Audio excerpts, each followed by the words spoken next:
देखिए हम लोग पढ़ने जा रहे हैं अगला डेरिवेशन गॉस की प्रमेय की सहायता से। तो हम गॉस के प्रमेय पिछले वीडियो में पढ़ चुके हैं। तो गॉस की प्रमेय की सहायता से अनंत लंबाई की तो हम मान लेंगे एक कोई तार है तो कैसा है, अनंत लंबाई का है और धनावेशी क्या है, देखिए धनावेशित, क्योंकि कह रहा है प्रश्न कह रहा है गॉस के प्रमेय की सहायता से अनंत लंबाई एक समान आवेशित हो गया, यानी इसको आवेश दिया गया।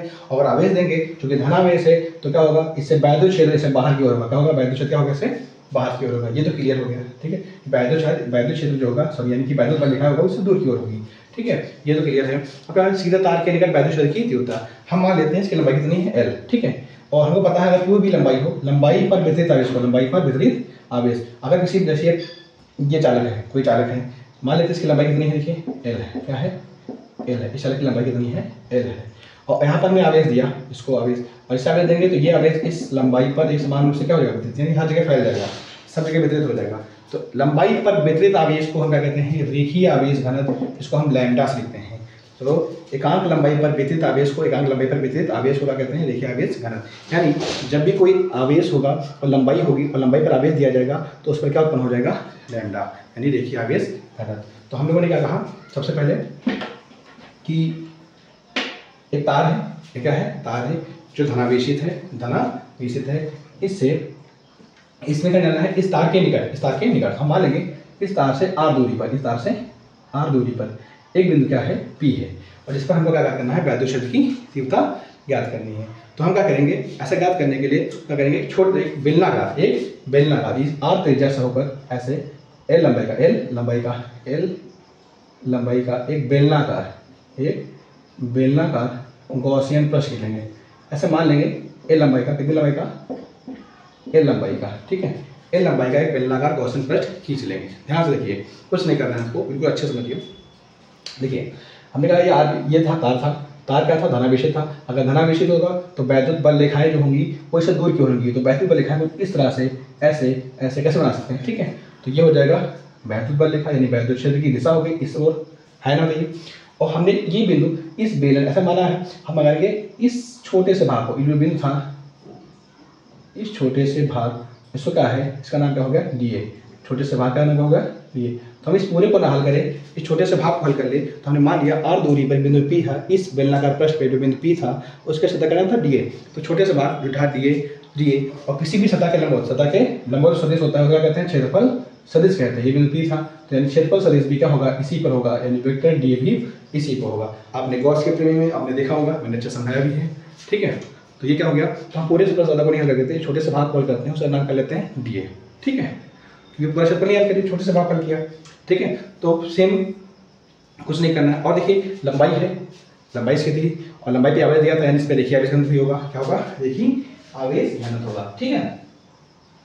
यानी तार होगा, तार का रेखीय आवेश घनत्व मान कितना होगा, लैम्डा। चलिए देखिए, तो इसको हल करने का तरीका भी बताया था, वही फार्मूला रखेंगे, तरीका मतलब सेम कि पहले छोटे से भाग हल करेंगे। छोटे से भाग क्या है, लघु क्षेत्रफल अवयव DA, लघु क्षेत्रफल अवयव क्या होगा, DA से होकर गुजरने वाला वैद्युत फ्लक्स, लघु क्षेत्रफल अवयव DA से होकर गुजरने वाला वैद्युत फ्लक्स। जब लघु क्षेत्रफल को हल करते हैं तो क्या लिखते हैं, d फाई E लिखते हैं। यहाँ पे क्या होगा, वेक्टर E डॉट कर देंगे, वेक्टर DA लिखेंगे। अब देखिए वेक्टर लगाते हैं तो आता है एरिया cos थीटा आता है, और थीटा क्या होता है, वेक्टर E और DA के बीच का होता है कोण आता है। तो देखिए दोनों एक ही दिशा में है, तो इनके बीच का कोण कितना होगा, 0 होगा और 0 होगा, और cos 0 का मान क्या होता है 1, तो क्या आ जाएगा EDA बराबर, d फाई बराबर क्या आ जाएगा, EDA। ये आ गया लघु क्षेत्रफल अवयव का। इसी प्रकार ये देखिए, ये छोटा सा भाग यहाँ पे हल करिए, यहाँ पे हल करिए, यहाँ कहीं पर भी हल करेंगे। ये जो बेलनाकार पृष्ठ है, ये गॉसियन जो माना है हम लोगों ने, ये छोटे छोटे भागों से मिलकर बना है। तो हम छोटे से भागों में यहाँ करेंगे, आप क्या कर लेंगे, संपूर्ण, इसका करेंगे, देखिए संपूर्ण क्षेत्रफल अवयव से होकर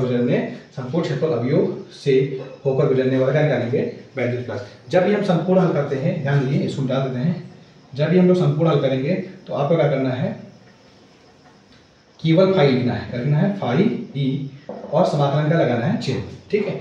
और जो लघु का आया है, लघु का कितना आया था मान, d फाई E, वो लिखना है। तो ये हो गया d फाई।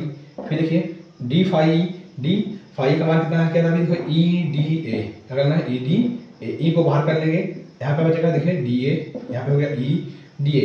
अब देखिए अगर ये छोटा सा भाग ऐसे जोड़ेंगे तो ये क्या बन जाएगा, बेलन का वक्र प्रश्न, बेलन का बन जाएगा प्रश्न, यानी बेलन का बाहरी प्रश्न, यानी वक्र प्रश्न। और वह प्रश्न का जो सूत्र होता है वो होता है 2 पाई आर एच होता है, क्योंकि ऊंचाई तो है नहीं, ऊंचाई यहाँ पे क्या है एल या एच क्या है एल है, यानी इस इतने स्थान पर हम क्या लिख देंगे बताइए, डी का इंटीग्रल डी के स्थान पर क्या लिखेंगे 2 पाई आर एल, और यहाँ पे क्या लिखा है देखिए फाई, लिखा है फाई ई, यहाँ पे है फाई, और फाई ई जो होता है गॉस के नियम से हमने पढ़ा है, फाई का मान कितना होता है क्यू बटे एप्सिलॉन नॉट। यहाँ क्या लिखा है देखिए ई इंटू 2 पाई आर एल लिखा है।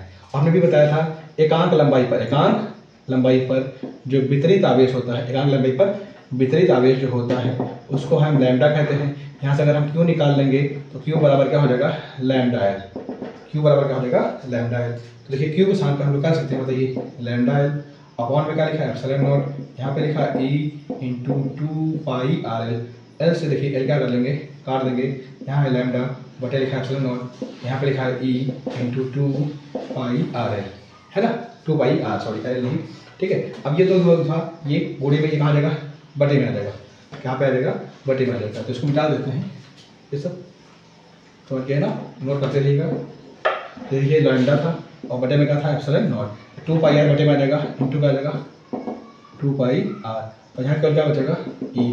अब इसको सही तरीके से ले सकते हैं, तो क्या लिखेंगे 1 बटे 2 पाई और क्या लिखेंगे एप्सिलॉन नॉट, ऊपर क्या रहेगा लैम्डा बटे क्या रहेगा आर।